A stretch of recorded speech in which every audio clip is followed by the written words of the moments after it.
Hello guys, তো good evening. তো আমি ছাদে চলে এসেছি, দিদির বাড়ির ছাদে। এই দেখো গাছ, লেবু গাছ, এরকম ফুল গাছ।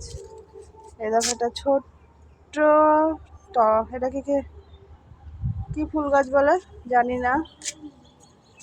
এই দেখো কত গাছ, দেখো কি সুন্দর গাছ, কি সুন্দর। এই দেখো ফুল হয়েছে, দেখো এই দেখো ফুল, কত ফুল।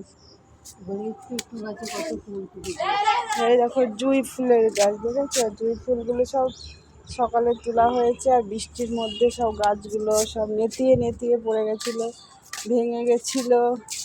তো চলো আর একটা ফুল গাছ দেখাই, যে গাছটা সব সময় ফুল হয়, রোজ ফুল হয়। এই দেখো, এই দেখো ফুল। বলো তো কি ফুল গাছ? এটা হচ্ছে নাগচাপা বলছে দিদি। আর এই দেখো একটা ফুল গাছ, করবি। এটা হচ্ছে করবি ফুল গাছ।